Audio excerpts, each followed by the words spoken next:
우리가 지난 시간에는 음악 도상의 해석과 관련된 내용으로 말씀을 드렸습니다. 음악 도상의 해석을 단계적으로 어떻게 해석해야 되나, 한국 음악 관련 그림을 해석할 때 주의점, 이런 것들 말씀드렸는데요. 관련 시기의 그림 해석을 할 때 역사적, 문화사적 맥락을 파악하고 더 나아가서는 인간 세계에 대한 충분한 연구를 통해 종합적 시각을 가질 수 있는 안목을 길러야 한다 하는 말씀을 드렸습니다. 이번 강의에서는 음악 도상학적 방법으로 한국 음악 그림 읽기 시도를 해보려고 합니다. 몇 개의 그림 작품을 보면서 음악을 읽어보려고 합니다. 지금 보여드리는 그림은 조선 후기 18세기에 태어나서 활동한 김홍도라는 사람의 그림인데요. 제목이 무동입니다. 무동은 춤추는 소년입니다. 이 그림을 보면 6명의 악사가 보이고요. 화면 아래쪽에 1명의 무동이 보이죠. 이 그림의 시선은 모두 무동 중심으로 집중되도록 펼쳐져 있습니다. 이 무동이 춤을 추고 악사들은 춤 반주 음악을 연주하고 있는 상황이 연출되고 있죠. 이 18세기 중반에 태어난 김홍도, 그 당시에 춤 반주 음악의 악기 편성은 삼현육각이라고 해서 피리, 둘, 대금, 해금, 장구, 북, 이렇게 6대의 악기 편성으로 연주를 했습니다. 그러니까 김홍도가 그린 무동이란 그림의 반주 악기가 당연히 이런 악기들이 되겠죠.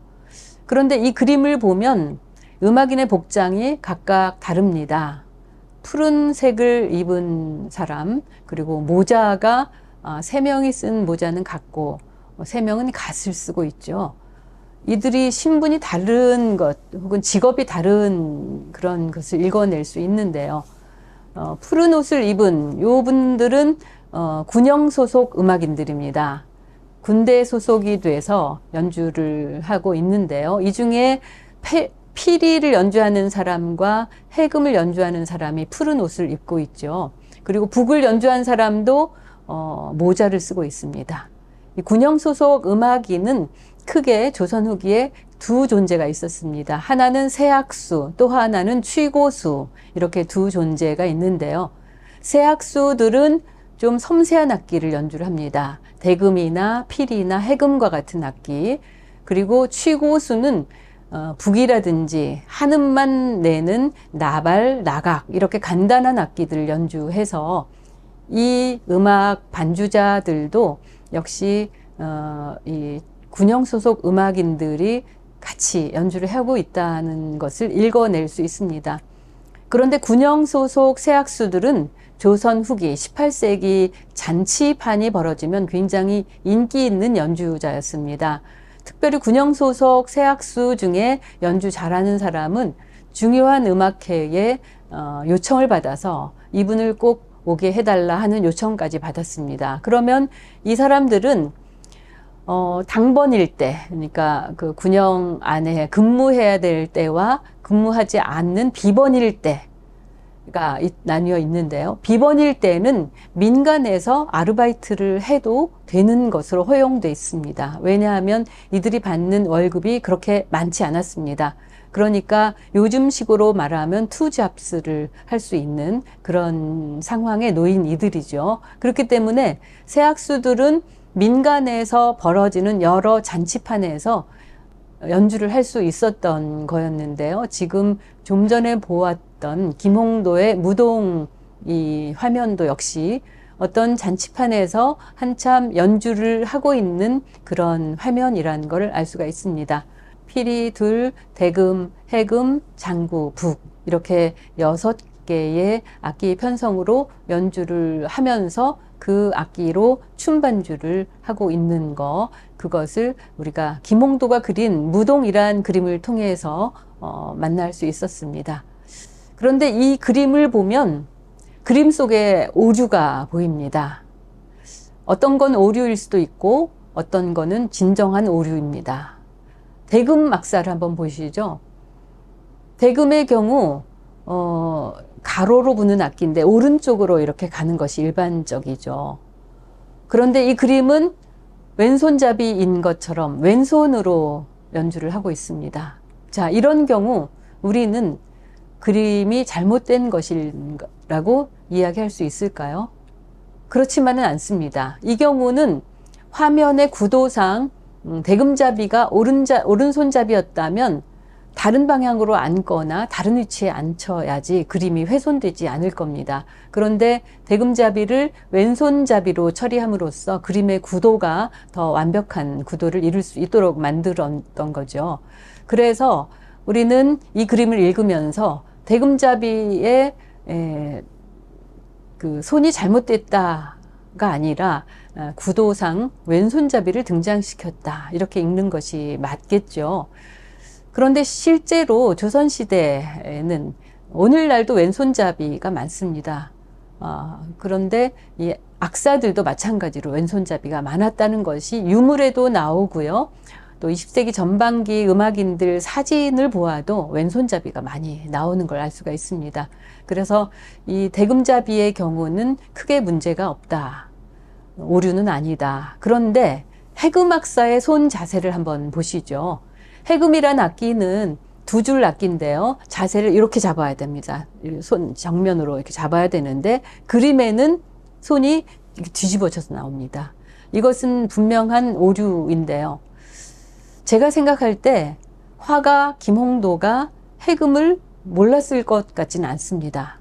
그런데도 이렇게 그려 놓았는데 이것이 바로 김홍도의 실수일까, 오류일까, 아니면 화가가 다른 사람이 자기 그림을 모사해서 그리는 것을 방지하기 위한 방지책일까, 그런 의문이 듭니다.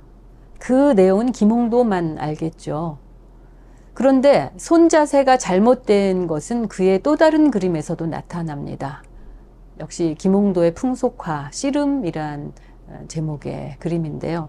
이 그림에서도 요 화면 하단에 앉아 있는 요 사람들의 그림 손 자세가 잘못되어 나타나 있습니다. 왼손 오른손 모양이 바뀌어 있는 거죠. 근데 김홍도의 그림에서 이런 식의 그림 모양이 간간히 나오는 것이 무슨 의미일까? 이 화가가 천재라고 할 수 있는 그런 화가가 정말 손 모양을 몰라서 그렸을까? 그렇게 그렸을까? 좀 생각해 볼 그런 여지가 있습니다. 어쨌거나 우리는 김홍도의 무동이란 그림을 통해서 그림에 나타나는 여러 모양, 그다음에 구도, 그리고 그 그림이 지금 피리 연주하는 사람 2명의 모습을 보면 한참 무르익은 연주를 하고 있다는 걸 알 수 있습니다. 볼이 방팡하게 부풀어 있어서 지금 피리 연주하시는 분들 보시면 한참 무르익은 연주일 때 이렇게 부풀어 있는 볼을 볼 수 있고요. 또 피리를 약간 옆으로 비껴잡는 그런 모습도 나오는데요. 그것은 한참 무르익은 연주를 하고 있는 상태다라는 것을 보여주는 장치로 해석하시면 됩니다. 다음에 보여드릴 그림, 이것은 16세기에 그려진 그림인데요. 제목은 중묘조 서연관 사연도라는 그림입니다. 중묘조라고 하는 것은 시기를 알려주는 거고요. 서연관이라는 것은 왕세자의 스승들이란 뜻이고요. 사연이라고 하는 것은 왕이 하사한 잔치다, 이런 뜻입니다. 이 그림은 1535년에 그려진 그림인데요. 중종 임금이 왕세자를 가르친 서연관들에게 잔치를 내렸습니다.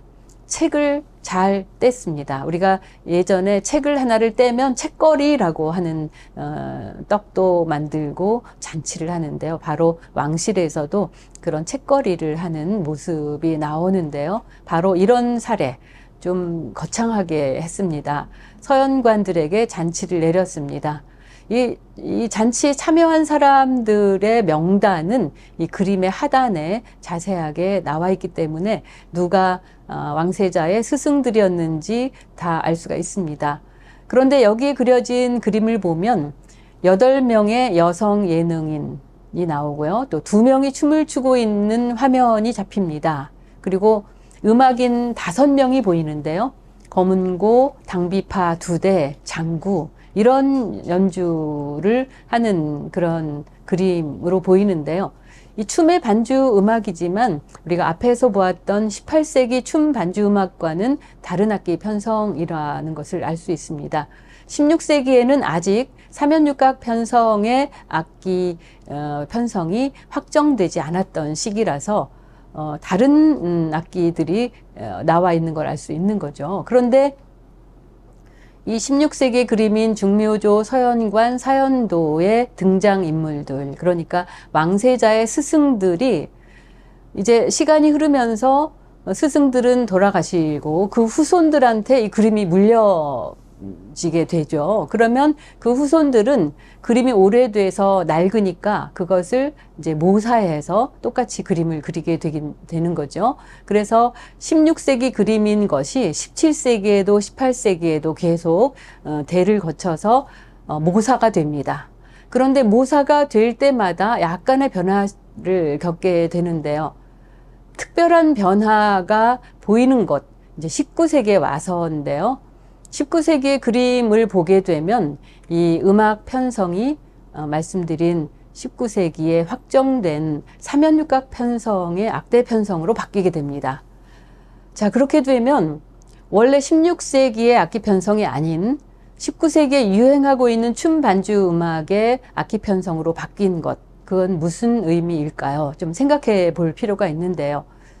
우선 19세기의 화가가 알고 있는, 자신이 알고 있는 악기 편성을 그린 것이다. 이렇게 보는 것이 맞을 것 같아요. 그래서 기록화를 그리는 화가는 자신의 시대에 알고 있는 내용을 그림으로 묘사하고자 하는 성향이 있습니다.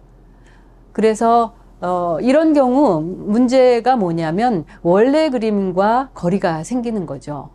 그렇지만 19세기인의 입장에서는 정확한 그림이라고 인식할 수 있습니다. 지금 그림을 보여드린 것에 보면 악대 모양이 나오죠. 악대 편성이 나오는데요. 확실하게 이것은 사면육각 편성이라는 걸 알 수가 있습니다. 해금 하나가 보이고요. 대금, 그리고 피리 둘, 장구, 북 이런 편성으로 나옵니다. 그렇다면 이 그림을 모르는, 이게 19세기에 모사된 그림이라는 사실을 모르는 사람이 만약에 이 그림을 해석할 경우 어떤 오류가 생길까요? 우리가 사면육각 편성은 18세기 후반기에 확립이 돼서 19세기에도 내내 춤 반주 음악으로 연주가 됐는데 16세기인들을 그려놓은 이 그림이 19세기 악기 편성을 하고 있는 그림이란 말이죠. 이 앞의 시기에 그려진 그림을 모르는 사람들이 이 그림만 처음으로 만나게 되면 아, 사면육각은 16세기에 형성된 것이구나 라는 오해를 할 수 있다는 거죠. 그렇기 때문에 우리가 이 관련 자료를 충실히 분석하고 이해하지 않으면 그림 자료를 보고 많은 오해를 할 수 있다는 거죠. 그래서 그런 사례의 그림으로서 중묘조, 서연관, 사연도를 살펴봤습니다. 이제 다음 그림인데요. 다음 그림은 어떤 내용이냐면 알성시 은영연도란 제목입니다. 이것은 16세기 그림입니다. 알성시라고 하는 것은 과거 시험을 말하고요. 은영연이라고 하는 것은 과거 시험에 합격한 자를 위한 잔치를 말합니다. 이 조선시대에는 과거 시험 제도를 통해서 인재를 등용했습니다. 그래서 관리 등용을 위한 관문이 과거 시험인데요. 과거 시험 합격자 발표를 한 이후에 합격자들을 위한 잔치가 바로 지금 보는 은영연도입니다. 이 그림에 나오는 배경은 1580년 조선의 14대 왕 선조 때의 그림인데요. 선조가 의정부에서 이 잔치를 행하도록 했습니다. 그림에 보면 광대들의 모습이 나옵니다. 화면 중간에 나오는데요. 광대가 나와서 접시 돌리기도 하고 또 고리 던지기, 땅 제주 이런 것들을 연행하고 있는데요. 우리가 16세기에 궁중에 광대가 들어왔었나? 제인들이 와서 그런 여러 제주 펼치기를 할 수 있었나? 많은 사람들이 의문을 가지고 있었지만 지금 보시는 경우처럼 광대가 궁중의 연향에 들어와서 공연한 사례를 우리가 이 그림을 통해 만나볼 수 있습니다. 이렇게 해서 우리가 음악 도상학적인 방법으로 한국 음악을 어떻게 읽을 것인가에 대한 내용을 살펴봤는데요. 김홍도의 무동, 그리고 종묘조 서연관 사연도, 그리고 알성시 은영연도, 이런 그림을 읽어봤습니다.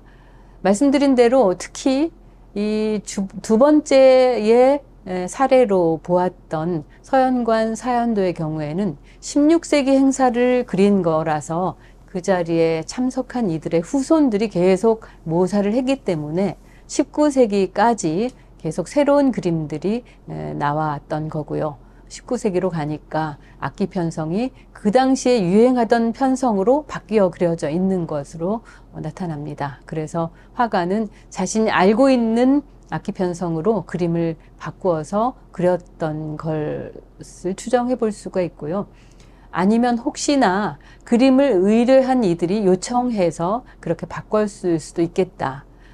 그 사실은 정확하지는 않습니다만 이런 기록을 통해서 기록화가 어떤 방식으로 기록되는지, 지금 이 경우에는 19세기의 상황을 그대로 담은 기록화로 정착하게 됐다라는 것을 알 수 있습니다. 이제 다음 강의에서도 한국 음악 그림을 읽는 시간을 갖도록 하겠습니다.